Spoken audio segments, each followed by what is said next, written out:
సురేంద్ర నాయుడు గారు మేడం నమస్తే. నమస్తే అండి. జీవి రెడ్డి గారు రాజీనామా చేయాల్సిన తప్పనిసరి పరిస్థితులు ఎందుకు తీసుకొచ్చారండి?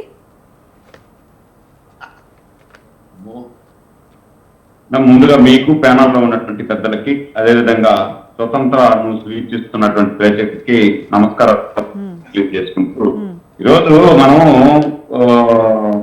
ఎవరు అవునన్నా ఎవరు కాదన్నా జీవి రెడ్డి గారు తెలుగుదేశం పార్టీలో జాయిన్ అయినప్పటి నుండి ఈ రోజు వరకు అతను చేసినటువంటి కార్యక్రమాలు అద్భుతంగా చేశారు. ఆయన ఎక్కడా కూడా రాజీ పడకుండా ఎదుటి పార్టీని ముప్పు తిప్పలు పెట్టి 3 చెరువులు నీరు తాగించే విధంగా ఆయన డిబేట్ చేయడం కానీ, అదేవిధంగా ఆయనకు ఉన్నటువంటి సబ్జెక్టులో పరిణతి చెందినటువంటి సబ్జెక్టు మాట్లాడడం కానీ, ఇవన్నీ చాలా అద్భుతంగా చేశారు. అద్భుతంగా చేసినందువల్లనే అతనికి ఒక క్యాబినెట్ ర్యాంక్ హోదా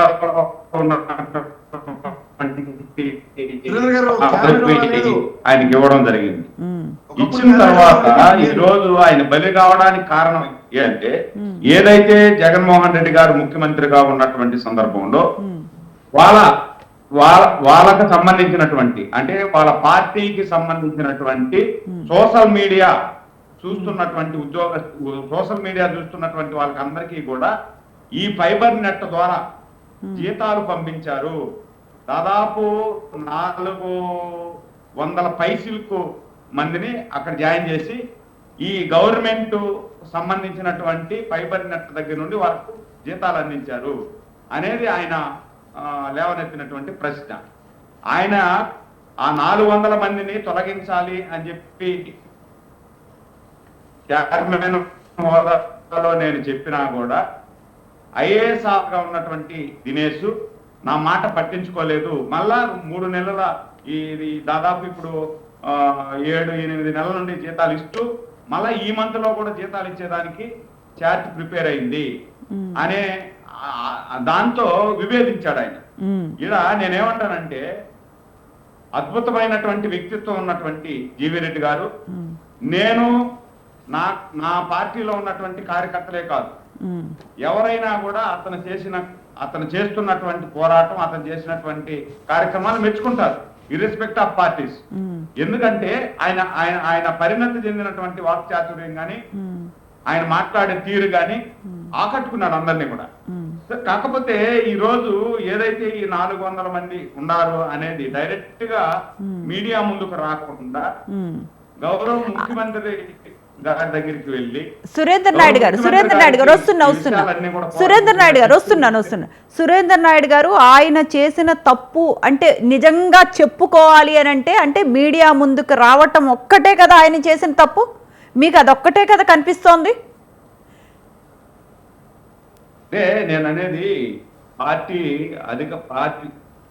అధికారంలో ఉన్నప్పుడు కానీ, పార్టీ అధికారంలో లేనప్పుడు కానీ, ఒక సైనికుల్లాగా ఉన్నటువంటి కార్యకర్త అది మన ఇంట్లో సమస్య ఏదైనా ఉంటే, మన ఇంట్లో సమస్య ఉంటే ఏదైనా కూడా మన ఇంటి పెద్దకు మనం చెప్పుకోవాలి మేడం. మన ఇంటి పెద్దకు చెప్పి మన ఇంటి పెద్ద సాలో చేయలేనటువంటి సందర్భం ఉన్నప్పుడే ఈదులోకి వస్తారు మామూలుగా ఏడైనా కూడా. మన ఇంట్లో సమస్య ఉంటే కూడా మన తండ్రికి చెప్తాం, మన తండ్రి సాలో చేయలేనటువంటి పరిస్థితి ఉండేటప్పుడు అది చిలికి గాలు అని అవుతుంది, ఈదులోకి వస్తారు, ఈదులో పడుతుంది. అంటే మన ఫ్యామిలీ విషయం ఈదులో పడతారు, అంతే కదా ఇది కూడా. అది ఇప్పుడు జీవి రెడ్డి గారు చైర్మన్ గా ఉంటూ ఆయన అంటే నాకు చాలా గౌరవం, నాకు వ్యక్తిగత పరిచయం కూడా బాగుంది అతనితో. ఈరోజు ఆయన అంత అద్భుతమైనటువంటి వ్యక్తిత్వం ఉన్నటువంటి అతను ఒక చిన్న పొరపాటు చేయకుండా డైరెక్ట్ గా ముఖ్యమంత్రికి చెప్పుండొచ్చు. మిమ్మల్ని గౌరవించారు కదా ముఖ్యమంత్రి పొరపాటు అన్న మాట నేను ఒప్పుకోను. ఇప్పుడు మీరు అడిగారు మళ్ళీ మీకు చెప్తాను, మీ మీద గౌరవంతో పొరపాటు అన్న మాట నేను చచ్చిన ఒప్పుకోను. పార్టీ కమిట్మెంట్ ఉన్నప్పుడు, ఒక లోపం జరిగినప్పుడు సురేంద్ర నాయుడు అనే వ్యక్తికి కూడా డిస్క్రిప్షన్ ఉండాలి, పార్టీ తప్పుని వేలెత్తి చూపించడానికి, ఆ తప్పుని సరిదిద్దడానికి. అది లేనప్పుడు ఏందన్నా ఇది? నేనేమంటాను, ఆయన శంకరంలో పోస్తం తీరుతుందంటే ఎలా అన్నా మీరు చెప్పండి. కాదు ప్రసాద్ గారు నన్ను కంప్లీట్ కాదు. ఇప్పుడు నేను కంప్లీట్ చేయండి. కంప్లీట్ చేసిన తర్వాత మీరు అడిగిన ప్రశ్నకి మీరు నన్ను మీరు విభేదిస్తే మీరు విభేదించవచ్చు, కానీ నా అభిప్రాయాన్ని నేను కట్టుబడి ఉంటాను, నా అభిప్రాయాన్ని నేను స్వేచ్ఛగా వెలబెక్కే హక్కు నాకుంది. మీరు విభేదిస్తారని చెప్పి ఒకటి మాత్రం మీరు వివరించండి. నేను మాట్లాడలేదు కదా. జిఏడికి ఎప్పుడైతే ఆ గౌరవ కలెక్టర్ ని అటాచ్ చేశారో తప్పు జరిగిందని ఒప్పుకోనట్లే. జీవి రెడ్డి రిజిగ్నేషన్ యాక్సెప్ట్ చేసి పార్టీ వాడిని కంటిన్యూ చేస్తే ఎవరైనా మీరు చెప్పిన ఆయన ఏం నేను చెప్పేది కూడా అదే. ప్రసాద్ గారు, let him complete, will discuss later. Prasad గారు లెట్ మీ కంప్లీట్. నేను చెప్పేది కూడా అదే అండి. ఇప్పుడు జరిగినప్పుడు మన ఇంట్లో పొరపాటు జరిగినప్పుడు మన పెద్దలకు చెప్పాలా? మన పెద్ద మీరు చెప్పకుండా మీ ప్రకారం మీరు రోడ్డుకు మీదకి వస్తారు. నాకేదన్నా పొరపాటు అని వచ్చి తెలిసిందంటే నేను రోడ్డు మీదకి వస్తా, ఇంకొకరికి తెలిసింది ఇంకొకరు రోడ్డు మీదకి వస్తారు. అప్పుడు ఇంకేముంది? పెద్ద తరహా ఏముంది? పెద్ద గౌరవించినట్టు ఏముంది? పార్టీ రేపు ఇబ్బందులు పడుతుంది కదా ప్రభుత్వం. మీరు పెద్ద మనిషిగా మళ్ళీ చెప్తున్నా సురేంద్ర అన్న, మీకు మధ్య కూడా విషయం చెప్తా. పెద్ద మనిషిగా చంద్రబాబు నాయుడు గారు ఒక పెద్ద మనిషి హోదా క్రియేట్ చేసింది జీవి రెడ్డి. మాట్లాడింది ఏంటి? ఏదైనా పొరపాటు జరిగింటే సురేంద్ర సార్ మళ్ళీ మీకు సబ్మిషన్. ఏదైనా పొరపాటు జరుగుంటే మీరు ఈ రోజు దాకా పార్టీ చంద్రబాబు నాయుడు చాటుకున్నందుకు ముఖ్యమంత్రిగా మీకు ఇచ్చిన గౌరవప్రదమైన ముఖ్యమంత్రిగా పదవికి ఉన్నటువంటి మీరు ఆ గౌరవప్రదమైన పదవికి వన్నె తెచ్చే కార్యక్రమానికి తెరలేపినప్పుడే మీ అధినాయకుడికి మీరు గౌరవం చేసినట్టు. సార్ మన ఉద్యోగం చేసి నాన్నకి 10 రూపాయలు సాయం చేస్తేనే కదా సార్ మన నాన్న ఇప్పటిదాకా చదివించిన దానికి జస్టిఫికేషన్. మన ఉద్యోగం తెచ్చుకొని కూడా మన నాన్న మీద కుదుబండి అవుతానంటే ఎట్లా సార్? సురేందర్ నాయుడు గారు, ఇందాక ప్రసాద్ గారు కూడా సురేందర్ నాయుడు గారు ఒక్క నిమిషం, ప్రసాద్ గారు కూడా కొన్ని మంచి పదాలు చెప్పారు. ఒక్క నిమిషం సురేందర్ నాయుడు గారు, ఒక్క నిమిషం. ప్రసాద్ గారు కూడా అంటే ఇంకా జీవి రెడ్డి గారిని పిలిచి అంటే వేటు తప్పదు అంటే ఏదైతే ప్రో ఛానల్గా చెప్పుకుంటున్నారో ఈనాడులో వచ్చిన కథనమే నేను చెప్తున్నాను. అంటే వేటు తప్పదు అన్న పదం పెద్ద ఆయన వాడారు అన్నది మనకు బయటకు వస్తున్న మాట. అలాంటి పదాలు అంటే ఇందాక ప్రసాద్ గారు కూడా చెప్పారంటే చంద్రబాబు నాయుడు గారు ఎక్కడా మారలేదు, ఇంకా అదే మోస ధోరణిలో అదే పాత దీంట్లో ఈ రోజుల్లో యువ రాజకీయ నాయకుల్ని ఇలాంటివి హెచ్చరిస్తే ఎవరు పడతారు? ఆత్మాభిమానం ఉన్నవాళ్ళు. ఇది నిజమా కాదా చెప్పండి. ఇక్కడ ఆత్మాభిమానం అనేది ఎవరికి ఆత్మాభిమానాన్ని దెబ్బతినేటట్టుగా ఎవరు చేయట్లేదు. ఒక దారిలో నడవాలి.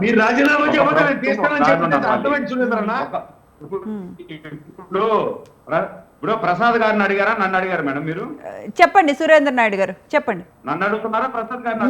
మిమ్మల్ని సురేందర్ నాయుడు గారు చెప్పండి. నేను కంప్లీట్ చేసేటప్పుడు ప్రసాద్ ఉండాలా, దాని తర్వాత ప్రసాద్ గారు మాట్లాడి. సరేనా? చెప్పండి. ఒక సిస్టమ్ ఉంది, సిస్టమ్ ప్రకారం ముందుకు పోవాలా. ఆ సిస్టాన్ని డివేట్ అయితే ఎవరికైనా ఇదే జరుగుతుంది. అల్టిమేట్ గా ఇంటి పెద్ద ఏ నిర్ణయం తీసుకుంటే ఆ నిర్ణయానికి కట్టుబడి ఉండాలా. మీరు ఇంటి పెద్దతో డిబేట్ చేయాలనుకున్నప్పుడు మన ఇంట్లో కూర్చొని డిబేట్ చేసుకోవాలి, మన ఇంట్లో కూర్చొని డిబేట్ చేసుకోవాలా. మనం ఈదులోకి ఎక్కి డిబేట్. ఇప్పుడు నా తండ్రి సరిగ్గా లేదంటే నేను నా ఇంట్లో కూర్చొని 4 గోడల మధ్య నా తండ్రిని తిట్టచ్చు, నా తండ్రిని ఇంకేదైనా మాట్లాడచ్చు. అంతేగాని నువ్వు నా తండ్రికి విభేదించేసి రోడ్లో పోయే వాళ్ళు నా తండ్రి అట్టా ఓడు ఇట్టా ఓడు అంటే నాకేం గౌరవం ఉన్నట్టు? నేనేం విశ్వాస పాత్రుడిగా ఉన్నట్టు? ఇప్పుడు నేను అట్లని చెప్పి జీవి రెడ్డిని తక్కువ చేసి మాట్లాడటం లేదు. ఎక్కడో పొరపాటు జరిగింది. జీవి రెడ్డి మా పార్టీ అతను. ఈ రోజు రాజీనామా చేసినంత మాత్రాన ఆయన దూరం పెట్టేది లేదు. రాజీనామాని వెంటనే ఎందుకండి ఆమోదించారు? సురేందర్ నాయుడు గారు రాజీనామాని ఎందుకు వెంటనే మీరు ఆమోదించారు? అంటే పరోక్షంగా రాజీనామా చెయ్యండి అని ప్రోత్సహించారా? పరోక్షంగా రాజీనామా చెయ్యండి అని టీడీపీ వాళ్ళే ప్రోత్సహించినట్టున్నారు, మీ అధినేత చంద్రబాబు నాయుడు గారే ప్రోత్సహించినట్టున్నారు, ఇదే కోరుకున్నట్టున్నారు. మేడం వినండి, ఇంకొకరు ఈ విధంగా చేయకూడదు. రేపు ప్రతి ఒక్కరు ఇదే విధంగా చేసుకుంటే ప్రభుత్వానికి పట్టి ఎక్కడ ఉంటుందండి? ఆయనకి పట్టి ఎక్కడ ఉంటది? ప్రతి ఒక్కరు ఈ విధంగా చేసుకుంటా పోతా ఉంటే జీవి రెడ్డి